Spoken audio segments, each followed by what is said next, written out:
The room is cold. I ask them to keep it cold. My people do not function well in warmth, and if I am going to talk about any of this, I need to be thinking clearly.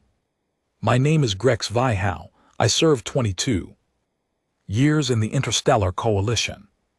Ground forces, I have fought on 11 worlds. I have seen things that do not translate well into any language I know. And I have been asked many times now to talk about the humans. I always say no.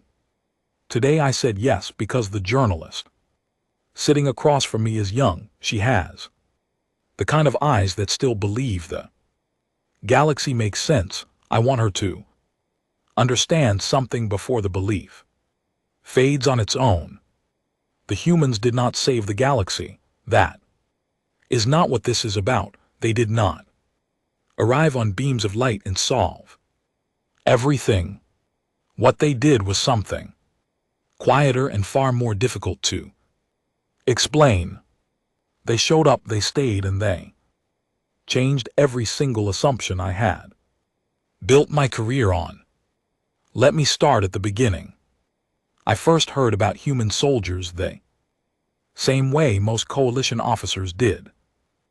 Data file 3 pages, the summary described them as a mid-tier biological species from a single planet system. Average size, average strength limited.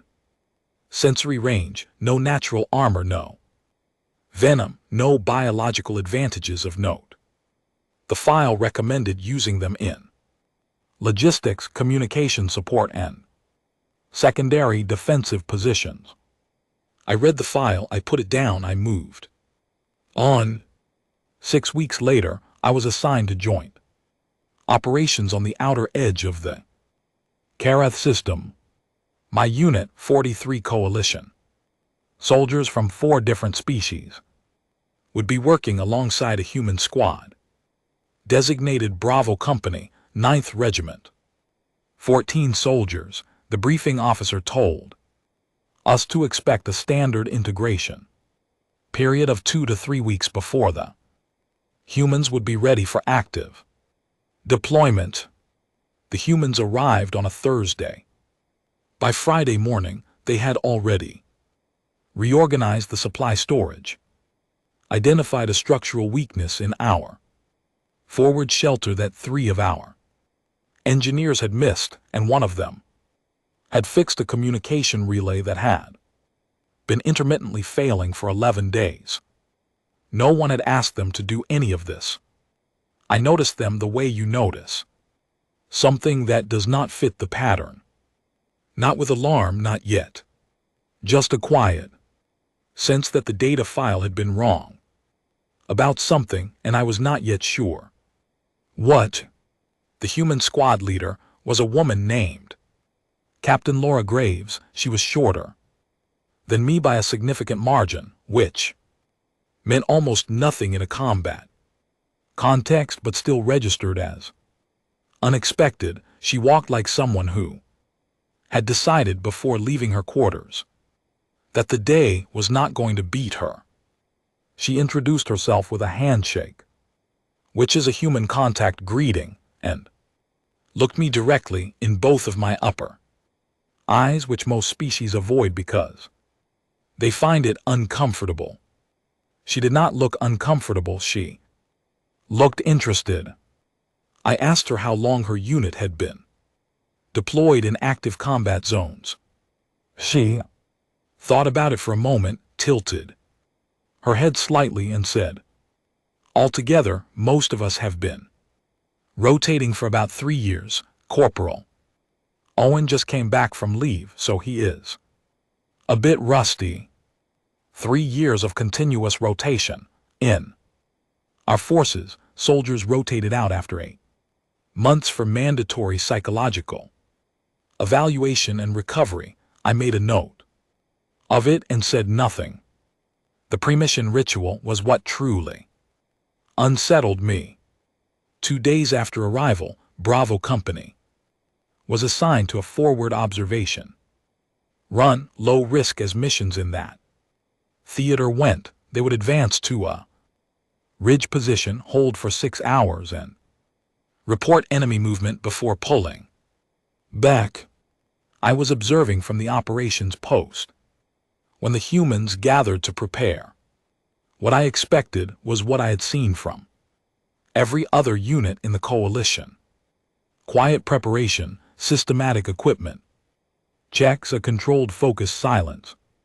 That signals a soldier moving their mind into the correct operational state. What I saw was something I did not have. A category for. They were loud, not aggressive loud, not panic loud. They were laughing. One of them, a tall young man named Private Eli Cross, was doing an impression of something, and the others were responding with sounds I later learned were called groans and appreciative chuckles. Another soldier, a woman named Corporal Nina Holt, was eating a ration pack with the kind of focused enthusiasm normally reserved for celebrations. 2 others were having an argument about whether a particular location back on their home planet had good food. The argument sounded completely genuine and only slightly irritated. They were 40 minutes from entering a zone where enemy contact was possible. I turned to my second in command, a veteran named Drevko, and said quietly, "Something is wrong with them." Drevko watched them for a moment. "They seem content," he said. "That is what is wrong," I said. "In my culture and in most coalition cultures, laughter before a mission is not a sign of confidence, it is a sign of instability. A soldier who can laugh when their life is at risk has either not fully understood the risk or has stopped valuing their own survival." Neither interpretation was reassuring.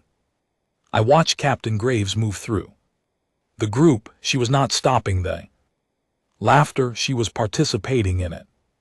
She said something to Private Cross that made him stand up straighter, smiling. And then she tapped him once on the arm, the way someone taps a surface to confirm it is solid. She was checking on them, but she was doing it inside the laughter, not instead of it. I did not understand it. They departed on schedule, all of them. Came back 6 hours later, exactly as ordered, with complete and accurate observation data and what appeared to be a new inside joke about something that had happened at the ridge. Cross had a minor cut on his forearm from loose rock. Holt had apparently solved a secondary puzzle in her personal communication device while maintaining watch. Their mission report was flawless. I read it twice. That evening I sent a message to a colleague in the coalition's cross-species integration office. I asked him, as neutrally as I could, manage whether the human soldiers' psychological state had been evaluated before deployment. He wrote back the next morning. His response was 4 words. "They are always like that." I sat with those 4 words for a long time.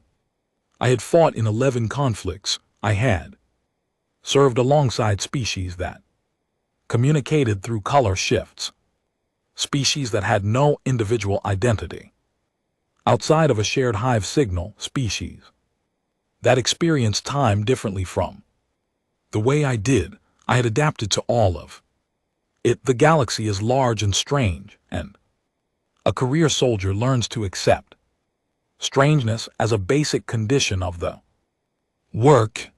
But this was different. This was not strangeness in a form I could file away and move past. This was strangeness that sat right next to the thing I thought I understood best, which was war, and made me realize I did not understand it as well as I thought. They were not unafraid. I learned that later. Corporal Holt told me months into the deployment that every single One of them was afraid before every single mission. She said it simply, without drama, the way you would describe the weather. So what do you do with it? I asked. She looked at me with an expression I had learned to recognize as mild surprise at a question she had never considered needed asking. We put it somewhere else for a while, she said. We come back to it later when there is time. I thought about that for a long time. Afterward, putting fear somewhere else.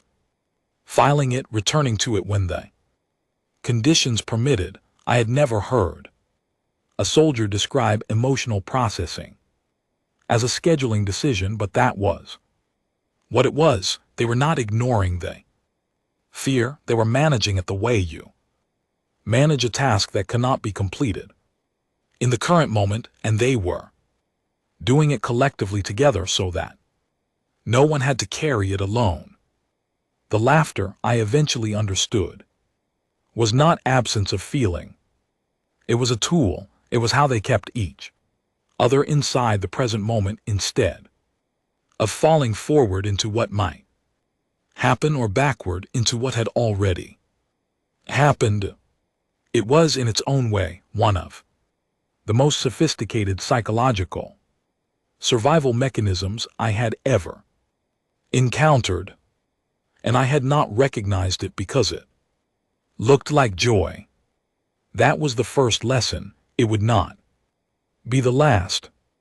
At the end of our first week together, I updated my assessment of Bravo Company in the coalition's joint operations record, where the standard template had a field for expected combat effectiveness. I left it blank for a full day before writing anything. When I finally wrote something, I wrote, "This assessment pending, current data insufficient for standard evaluation. Parameters, recommend observation. Continue." What I meant but did not write, because I did not yet have the words for it, was this: these soldiers do not fit any model I have. I do not know what they are capable of. I am not sure anyone does. I was right, and I was about to find out exactly how right. Captain Graves found me after dinner.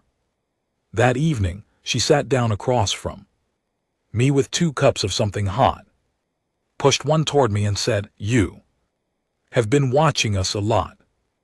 "I watch all units under joint operation," I said. She nodded. She was not arguing, she was just nodding it. "What do you think so far?" she asked. I considered the honest answer. I considered the diplomatic answer. I chose something in between. "I think," I said carefully, "that your unit is not what I expected." She smiled. It was a small, tired smile, the kind that knows more than it is showing. "Nobody expects us," she said. "That is usually fine." She picked up her cup and drank.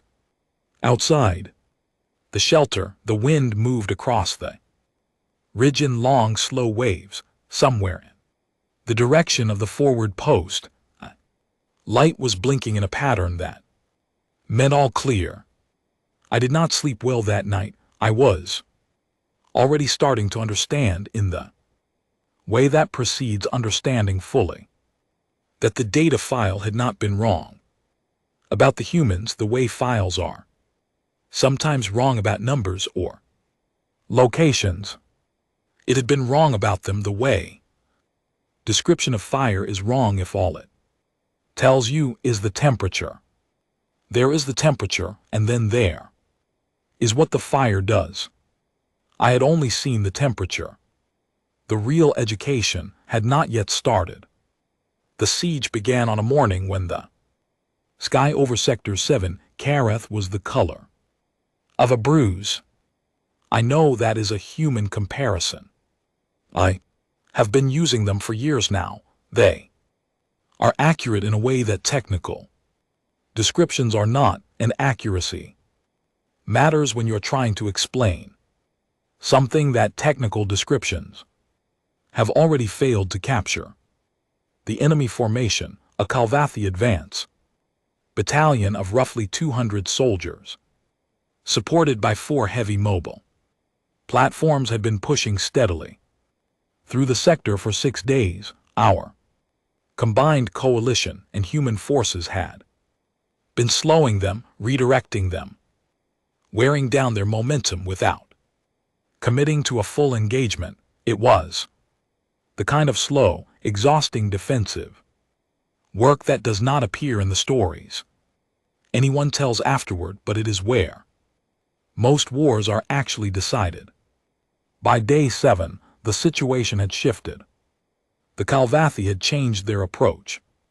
Instead of advancing in formation, they began fragmenting into smaller units, moving through ruins and debris fields, making themselves harder to track and harder to contain. Our sensor coverage was incomplete. The terrain was against us, and command had ordered a general rest period for all coalition forces after 6 days of continuous activity. All coalition forces. Bravo Company was not coalition forces. They were human forces attached to our command structure, which meant the rest order applied to them in theory. Captain Laura Graves acknowledged the order, confirmed receipt, and then held a 10-minute meeting with her unit that I was not invited to, but could partially hear through the operations shelter. When the meeting ended, Private Eli Cross came to find me. He was carrying 2 ration packs and a portable sensor relay that someone had modified in a way I did not immediately recognize. Captain says we are going to maintain watch on the forward position during the rest period, he said. She thought you should know, since it is technically your sector. I looked at him. He was 23 years old. He had a cut from the previous week's patrol that had not entirely healed. He looked like he had slept perhaps 4 hours in the last 2 days. The rest order applies to all attached units, I said. Yes, sir, he said. He did not move.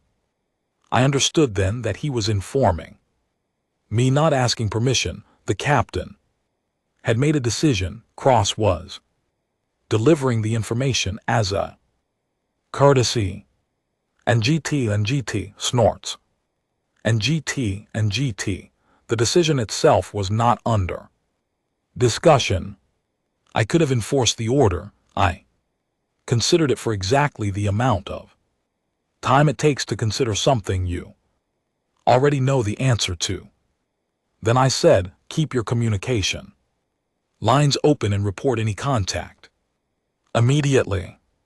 Cross nodded, handed me one of the ration packs for a reason I still cannot fully explain, and walked out. What followed over the next 38 hours is the event that I have been asked about more than any other single incident in my entire military career. I have given formal testimony about it.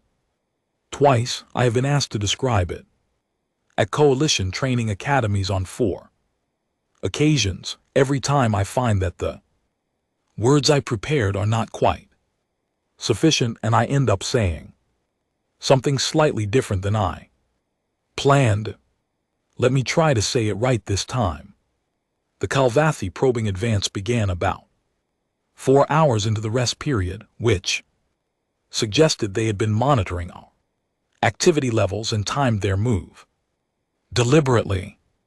A smaller force, perhaps 40 soldiers, with 2 light mobile platforms, pushed toward the forward position that Bravo Company was holding. This was not the large-scale assault that would come later. This was a test. The Kalvathi were checking whether the position was defended. Bravo Company answered the question clearly. I was monitoring from the operations post when the first contact report came. Through Captain Graves' voice on the channel was steady, informational, almost conversational. She reported the contact, gave numbers and approach vector, and said they were engaging. She did not request support. She did not report her unit's condition. She reported the tactical situation and then went silent because she was busy. Over the next 2 hours, using terrain, debris, disciplined positioning, and a level of coordination that I found difficult to track even with sensor data. In front of me, the 14 soldiers of Bravo Company stopped the probing advance completely. The Calvathi pulled back to reassess. This was when the main force began to move. I woke my commanding officer. He looked at the sensor data and said quietly that we needed to get our forces ready. I told him that Bravo Company had already been engaged for 2 hours and was still holding the forward position. He was quiet for a moment. How many of them are down? He asked. None reported, I said. Another silence. Get them out of there, he said. We will reform the line further back. I got on the channel to Captain Graves. I told her the situation. I told her that command was pulling back, that the main force was moving, and that she needed to withdraw her unit to the secondary defensive line. She came back on the channel almost immediately. Her voice had not changed. It was still steady, still clear, but what she said was not what the order required. We copy, she said. Position is still ours. Send the transports through the northern corridor while we have it open. We will hold until they are clear. I looked at the data. The transport corridor she was referring to held 3 coalition civilian evacuation ships that had been unable to move for days because the route was exposed. If Bravo Company held the forward position for even 2 more hours, those ships could move. The math by every model I had ever used said it could not be done. I have thought about what I should have said in that moment. I was the senior officer. The order was to withdraw. I should have insisted. I said, understood, transports are moving, keep the channel open. I have never apologized for that decision. What Bravo Company did over the next 4 hours was the kind of thing that gets written about in ways that make it sound planned and clean and strategic. It was not. It was improvised, adaptive, relentlessly creative problem solving under conditions that were continuously getting worse, and it worked because the people doing it refused to acknowledge the possibility that it would not work. They had the terrain. They had the debris of 2 collapsed forward structures, which they used to create overlapping fields of coverage that made their actual number impossible to assess from the Calvathi side. They had the modified sensor relay that Cross had been carrying, which Corporal Nina Holt had adapted to create false movement signatures in sections of the debris field that were not actually occupied. The Calvathi, believing they were facing a larger, more distributed force, advanced more slowly and more cautiously than they otherwise would have. Every hour of caution was an hour the transports were moving. A soldier named Private Owen Patel took a hit to his leg in the 3rd hour. He kept his position. He reported the injury in the same flat tone you would use to report a supply shortage. Another soldier, Corporal Dean Marsh, moved to cover his angle without being ordered to. Neither of them mentioned it again until after the transports were clear. The transport pilots reported the Northern corridor was secure at the 4-hour mark. All 3 ships cleared the zone. 20 minutes after that, Captain Graves gave the withdrawal order.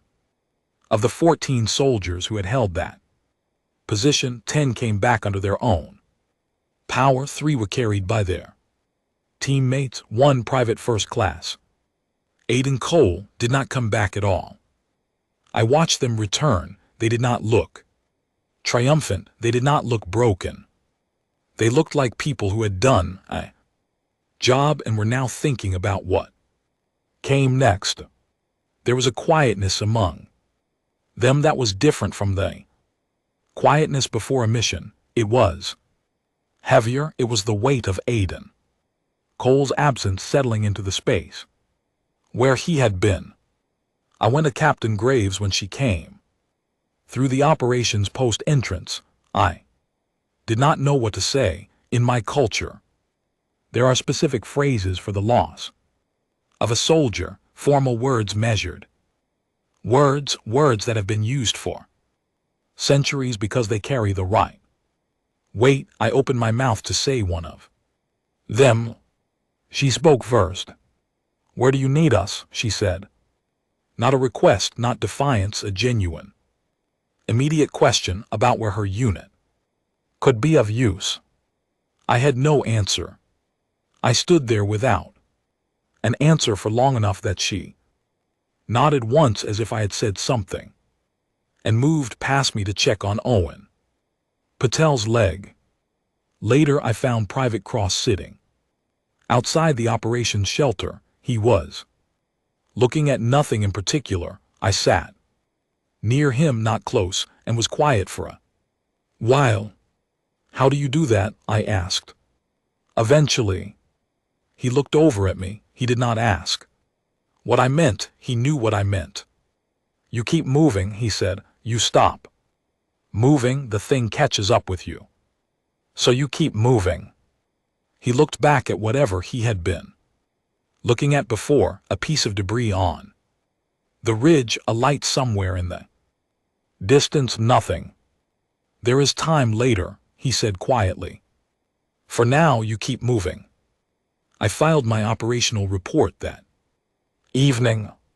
In the section for notable unit performance, I wrote more words than I had ever written in that section. In 22 years of service, my commanding officer read it and called me into his office. "You think they knew they were going to pull it off?" he asked. I thought about Graves on the channel.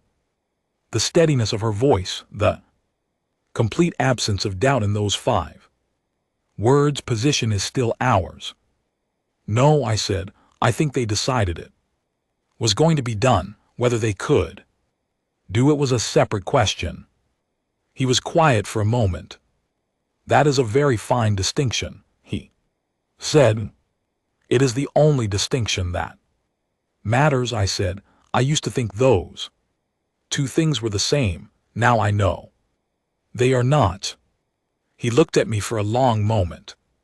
Then he stamped the report approved and sent me back to my post. I stopped using the phrase acceptable loss in my reports after that. I removed it from my vocabulary entirely. It took about 3 weeks before I stopped catching myself almost using it. Some words, once you understand what they actually mean, you cannot put them back the way they were. The battle at the bridge had changed me. I want to be honest about that because I think honesty matters more than appearing consistent. Before the bridge, I was a competent officer with a long career and a set of working assumptions about how war operated. After the bridge, I was still all of those things, but the assumptions had cracks in them. And in the days that followed, the humans kept finding those cracks. Not intentionally.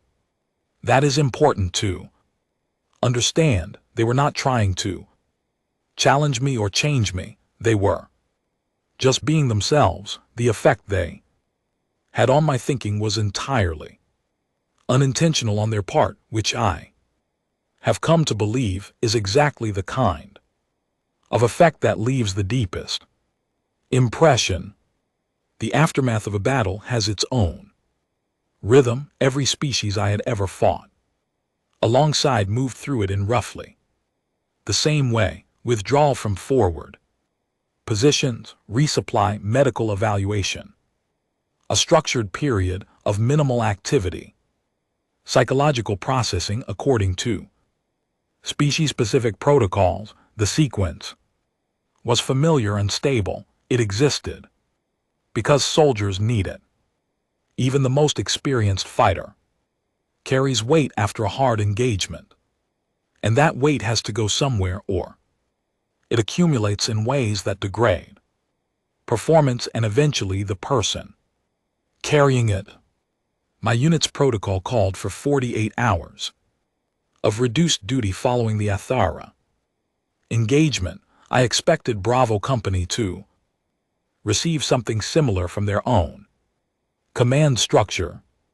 What I observed instead was something I initially categorized as a protocol violation.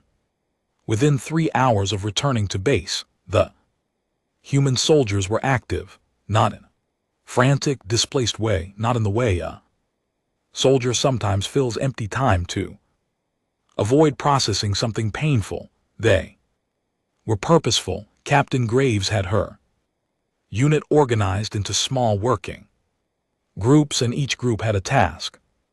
One group was reinforcing a section of the medical shelter that had taken minor structural damage during the engagement. 2 soldiers were learning a field drainage technique from a coalition support engineer who had not asked to teach anyone anything but seemed genuinely pleased to be asked. Private Cross was at the edge of the base perimeter talking to a cluster of displaced Vithani civilians, most of them elderly, who had been sheltering near the base for 3 days. He had no translation equipment. He was using hand gestures and a patience that, from a distance, looked endless. And then there was Corporal Dean Marsh. I saw him sitting beside a section of the temporary medical area that had been partitioned off for critical cases.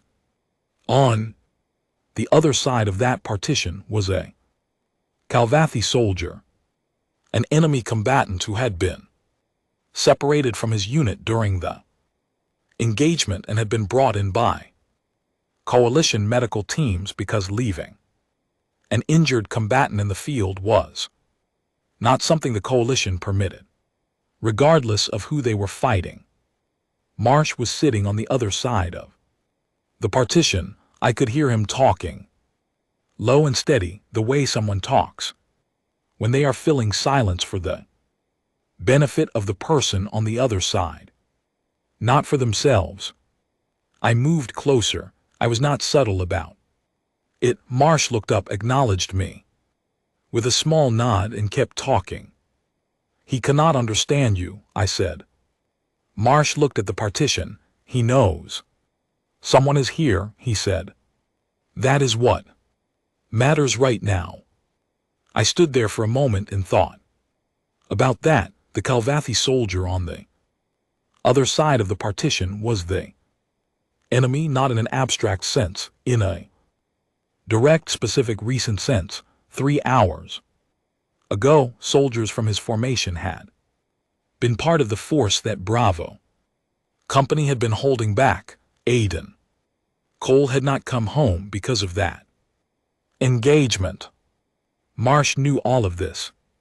Why, I asked. I meant the question more broadly than just the Kalvathi soldier. I meant all of it, the working groups cross with the civilians, the structural repairs, the refusal to stop moving, to go quiet, to withdraw.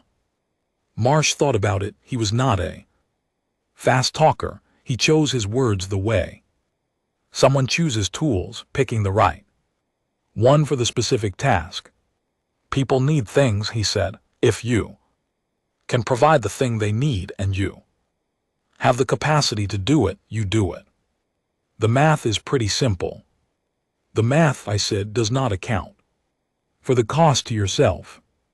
He looked at me with a mild expression that I had seen on other human faces when I said something they considered incomplete. Sure it does, he said.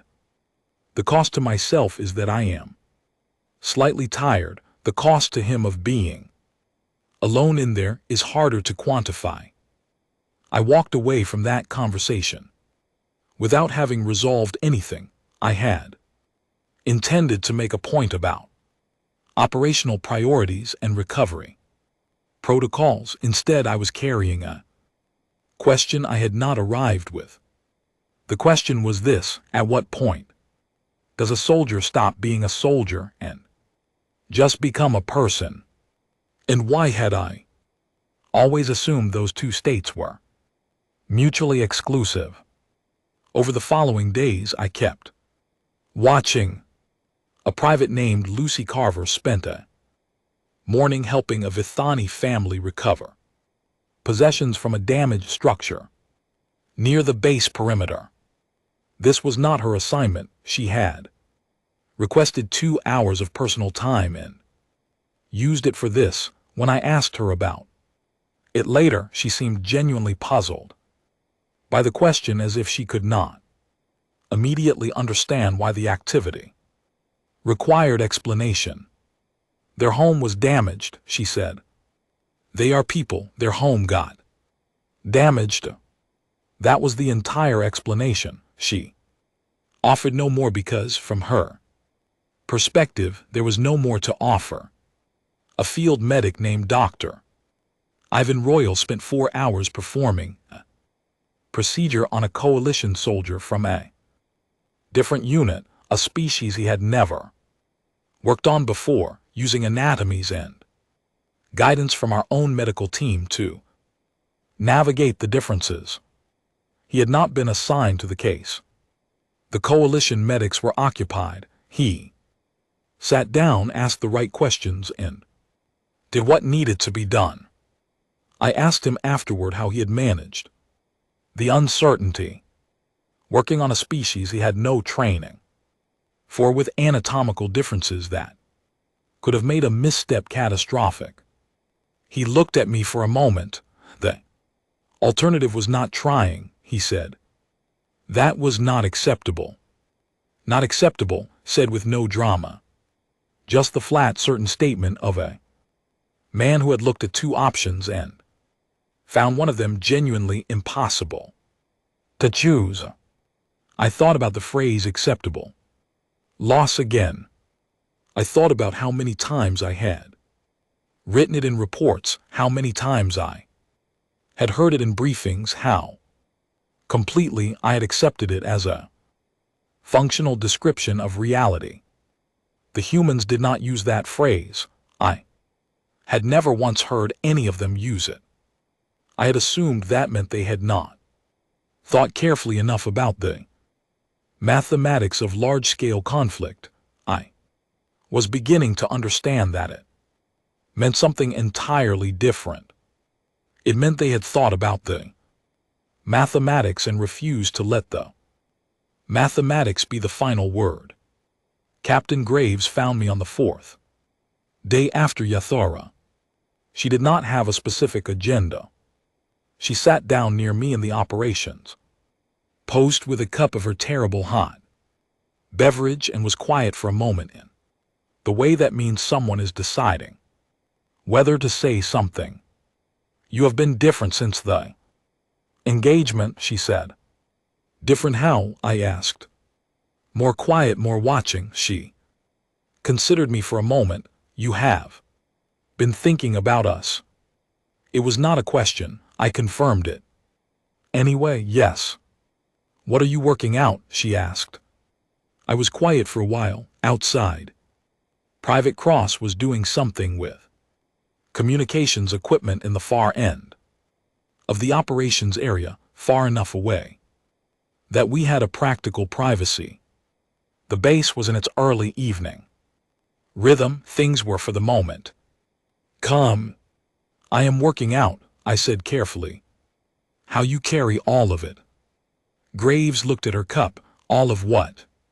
She asked, though I thought she knew. The weight, I said. Aiden Cole Owen. Patel's leg, the Calverthy soldier.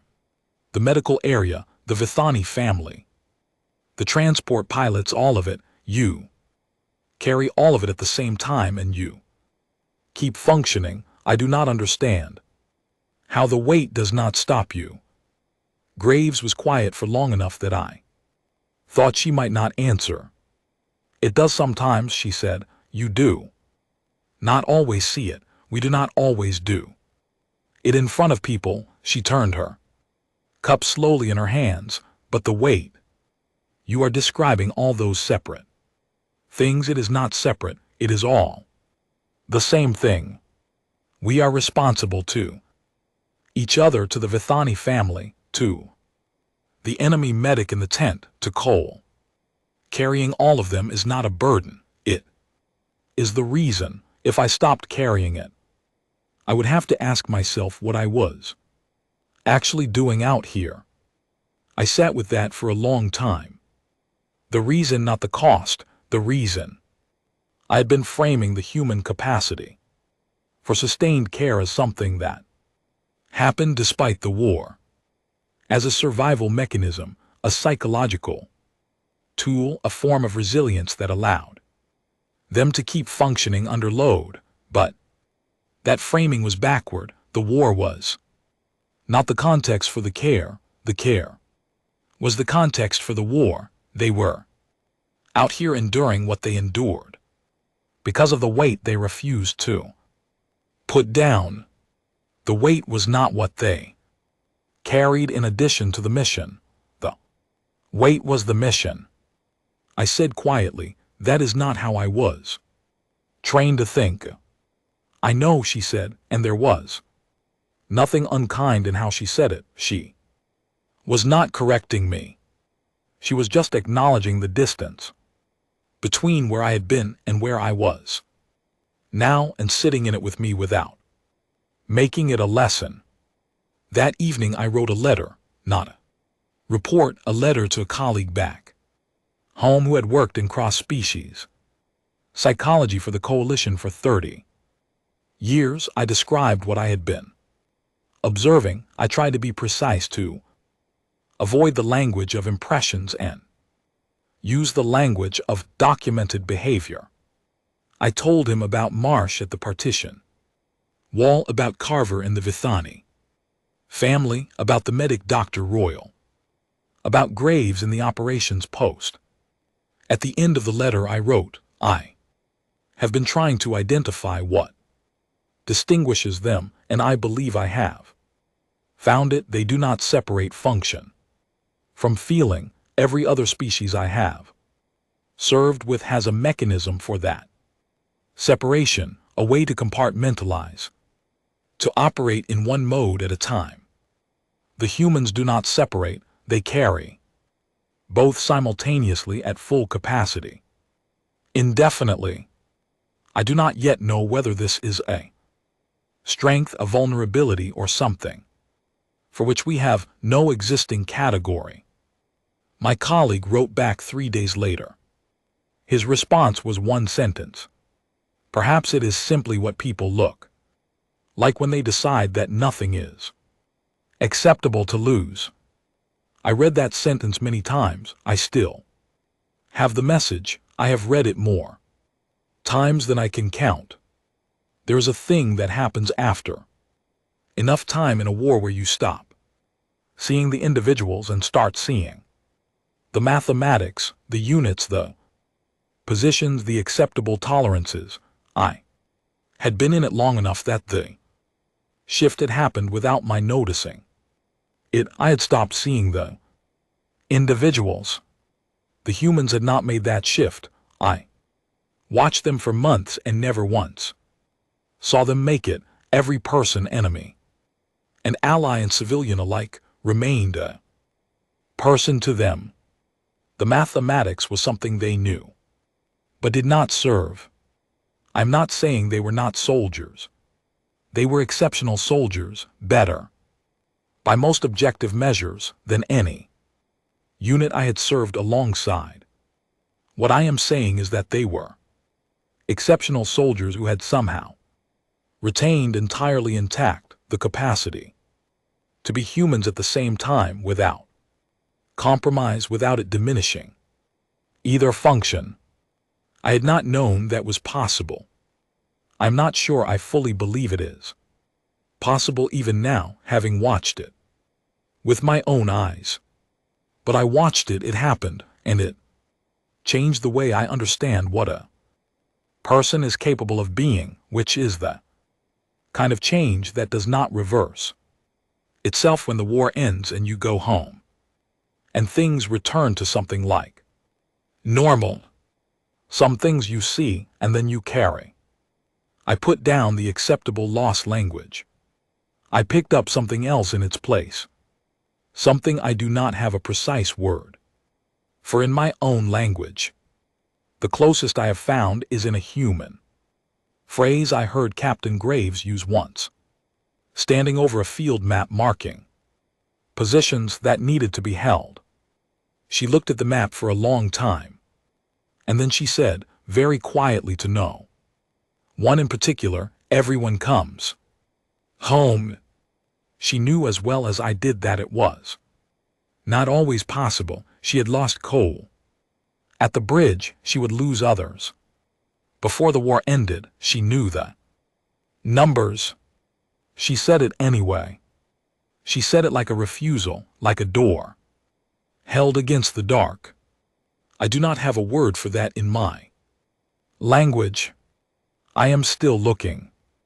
The war ended on a Tuesday, I know that, because Dr. Priya Anand told me it was Tuesday when I woke up. I had not known it was Tuesday. I had not known much of anything for 11 days. A structural collapse during a late-stage operation, a kind of accident. That feels deeply wrong to describe as such, but that is what it was, had caught me on the wrong side of a falling support beam. Multiple injuries, significant internal damage, the kind of situation where the medical outcome is genuinely uncertain.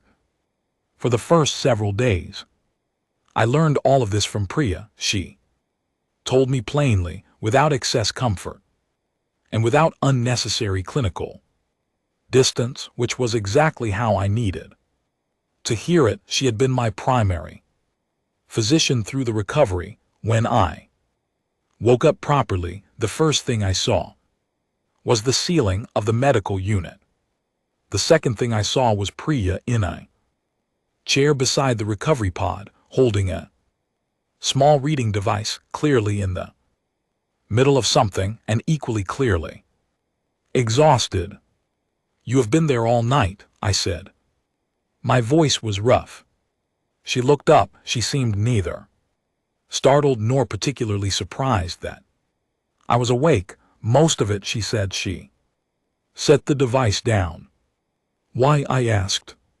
She tilted her head the way humans do when they are giving a question more thought than the question seems to require. "I wanted to be here when you came around," she said. There it was, simple, insufficient as an explanation by every rational measure I possessed, and yet delivered with the absolute confidence of someone who had never considered that an alternative was needed. I did not know Dr. Priya Anand well. I knew her by function. I had seen her in the medical unit. I had exchanged the brief and practical communications that happened between a soldier and the medical staff attached to their operation. We did not share a unit. We had not served together in any of the significant engagements. She was not my kin. She was not from my culture or my species or anything in my sphere of personal obligation. She had stayed because she wanted me to wake up with someone present. I am going to try to explain what that felt like, and I'm going to fail, but I'm going to try anyway. My species processes care carefully. We extended and defined relationships with specific contexts according to mutual obligations that are established over time through shared experience. Random or unprompted care is not how we are built. It is not that we are cold. We are not cold.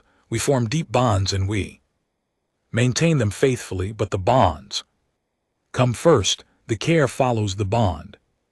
Priya had no bond with me. By every model I understood, she had no reason to be in that chair. She had stayed anyway. I asked her in the days that followed about this. I asked her about it, carefully trying not to make it sound like an accusation or like I was suggesting she had done something incorrect. I asked because I genuinely wanted to understand. You were injured, she said. Seriously, and you were alone. That combination is something I can do something about. But you did not know me, I said. I knew you enough, she said. You were here, you needed something. I had the capacity to provide it. The rest of the math did not seem relevant. The rest of the math, Dean Marsh had used almost exactly that phrase 3 years earlier, sitting outside a partition wall in a field medical area after Yathura. The cost to myself is that I am slightly tired. The cost to him of being alone is harder to quantify. They were not just similar thoughts. They were the same thought expressed by two different people in two different situations, separated by 3 years of war. It was not a coincidence. It was not a personality trait shared by two particularly unusual individuals. It was a pattern, and the more I thought about it, the more I realized it was not a pattern I had noticed because I had been looking for it. I had been looking for tactical patterns for performance, metrics for behavioral indicators. I had been observing the humans as soldiers. But this was not a soldier pattern. This was something underneath the soldiering. This was how they were before the uniform and after it and during it, all the way through. I spent a lot of time in that recovery pod. I had nothing to do but think, which is either a gift or a punishment, depending on the state you are in, and I found myself doing what I always do when I have too much time, going back to the beginning. First week, Bravo Company, the laughter before the mission. Captain Graves, moving through her unit, checking on them inside the laughter rather than instead of it. The bridge, Graves on the channel. Position is still ours. Marsh at the partition. He knows someone is here. Cross and the Vithani civilians there. Home got damaged. Carver with the recovery teams. They are people. Royal with the coalition patient from the other unit. The alternative was not trying. Graves in the operations post. Everyone comes home. And now Priya Anand in a chair at the end of a war because she wanted me to wake up with someone present. I had been trying to understand the humans as a collection of impressive capabilities and unusual behavioral tendencies. I had been building a file in my head, the way you build a tactical profile, looking for the explanation, the key factor, the root source. Sitting in that recovery pod with 11 days of involuntary reflection behind me, I found it. It was not a capability. It was not a tactic. It was not a psychological survival mechanism or a cultural artifact or a product of their particular evolutionary history, or rather it was all of those things, but none of those framings captured what it actually was at its center. At its center, it was a decision A decision made individually and collectively and continuously to treat every person within reach as a person, worth the effort, not because of what the person had done to earn it, not because of the relationship, not because of the calculation, because the person existed and needed something, and the decision had already been made before the situation arrived. It was pre-committed, that was the word. I kept coming back to, they had already decided. The deciding was not happening in the moment of each individual act of care. The deciding had happened earlier, at some foundational level, and what I was observing in every specific instance was just the execution of something already settled. Every species I had ever worked with made decisions constantly, efficiently, many of them better and faster decisions than I could make, but the decisions were made in response to the situation. You assess, you evaluate, you respond. The humans had made a decision that preceded every situation, a standing commitment that did not require reevaluation each time, and because it did not require reevaluation, it could not be argued down by fatigue or fear or mathematics or the scale of the loss or the identity of the person in the chair. It just was. I told Priya about this late on the last day of my recovery when she came to confirm the discharge assessment. I told her carefully, and I tried to be accurate. I wanted to explain what I had understood, and I wanted to know if I had understood it correctly. She listened to all of it. She was a good listener, quiet, attentive in the way that means the listening is real and not just waiting. When I finished, she was quiet for a moment. You are describing why it does not feel like a sacrifice, she said. To us, I mean. Yes, I said. That is exactly what I am describing. It is because the question was already answered, she said. Whether a person matters, that answer is always yes. So, when someone needs something, that is not a new question, it is just a situation attached to an answer we already have. I sat with that. The question was already answered. Does it ever cost you? I asked. Any of it? Does it ever become too much? She thought about it. Honestly, not quickly. Yes, she said, it costs. We are not unbreakable. We get tired, we grieve, we carry things that do not go away easily. The cost is real. She looked at me directly, but the cost of not doing it is higher. We know what that version feels like. We have seen it in enough places and enough people to know we do not want it. I asked Priya one more question before I was discharged. I had been thinking about how to ask it for 3 days, trying to find the right framing, trying to make sure it did not sound like the condescension it was not intended to be. Is it something you are taught? I asked. The decision, though, pre-commitment, is it passed on, trained, or is it something that happens to you through experience? She thought for a long time. Both, she said finally, and neither. We are taught that people matter. Most of us in most places grow up being taught that in some form, but teaching alone does not do it. At some point you encounter a situation. The decision has to be real, not just a thing you were told, and you either make it or you do not. She paused. People I have respected most in my life made it early, before the situations arrived, so that when the situations came, they were just living out something they had already decided. I thought about graves at the bridge.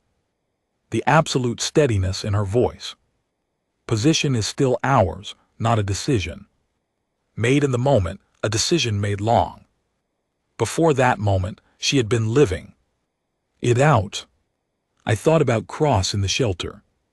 You keep moving, you stop the thing. Catches up with you, he had made his decision too, long before the bridge. Long before the 38 hours at the forward position, long before any specific test of it. I thought about Marsh at the partition.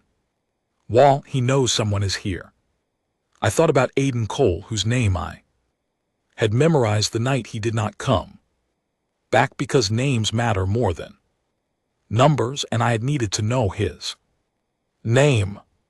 I was discharged on a Wednesday. The war had been over for 12 days. The coalition was in the early stages of the long, complicated work of rebuilding, negotiating, accounting, and trying to determine what shape things would take.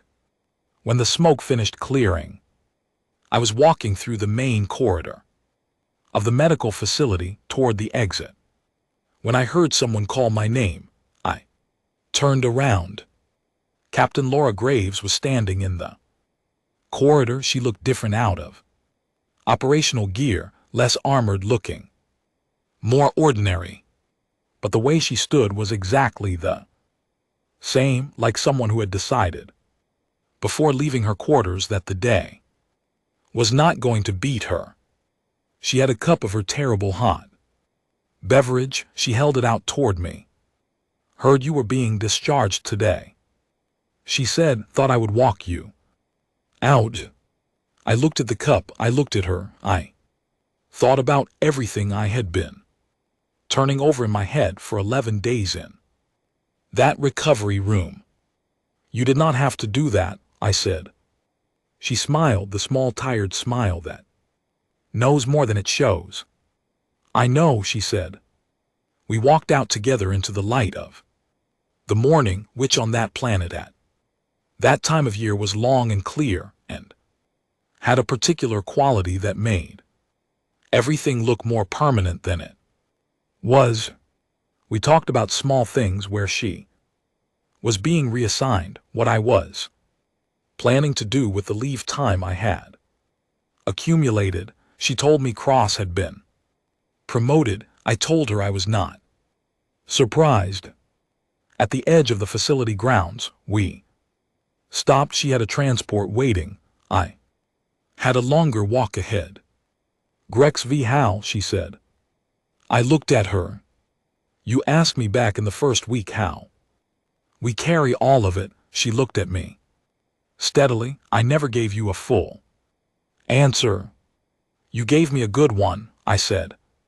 Here is the rest of it, she said. You carry it because the alternative is putting it down, and once you put it down, you have to pretend it was not yours to carry in the first place, and that pretending changes you in a way you cannot take back.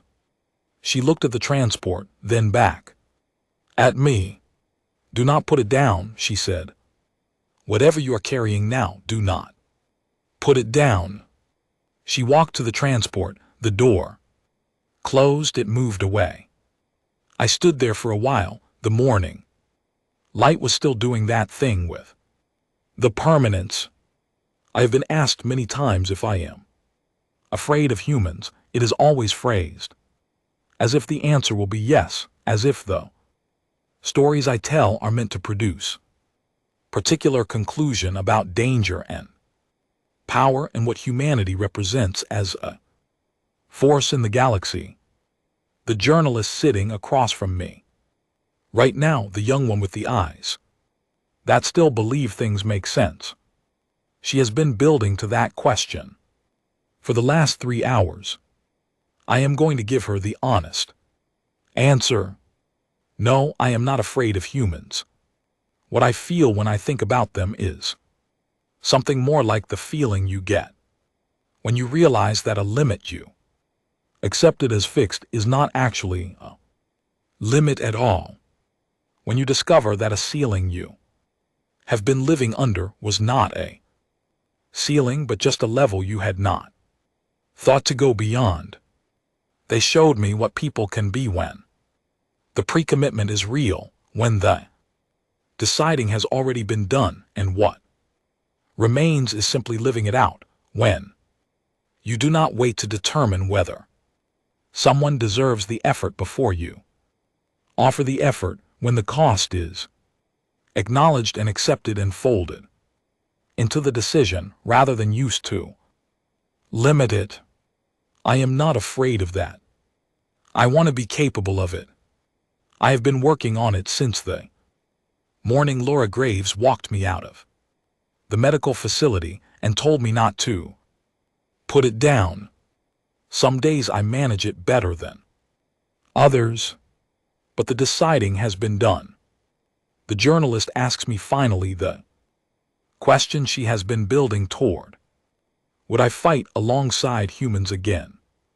I stand up. My old injury does not bother me the way it used to, but I am aware of it. I'm aware of it the way you are aware of something that taught you something important. I would fight for them, I say. There is a difference. She asks me what the difference is. I think about the bridge. I think about Priya in the chair. I think about Graves on the transport driving away in the morning light. Fighting alongside someone means they are useful to your purpose, I say. Fighting for someone means they are the purpose. She writes something down. I put on my coat. Outside the city moves in its ordinary way, people going from one place to another with their ordinary intentions and their unremarkable days, every one of them carrying something. The deciding, I have come to believe, is the most important thing. More than the strength, more than the endurance, more than the creativity and the improvisation and the refusal to accept the mathematics as the final word. The deciding. I made mine at a bridge in an operations post, in a chair beside a recovery pod on a morning with long, clear light. I am still living it out. That is enough. For now, that is enough.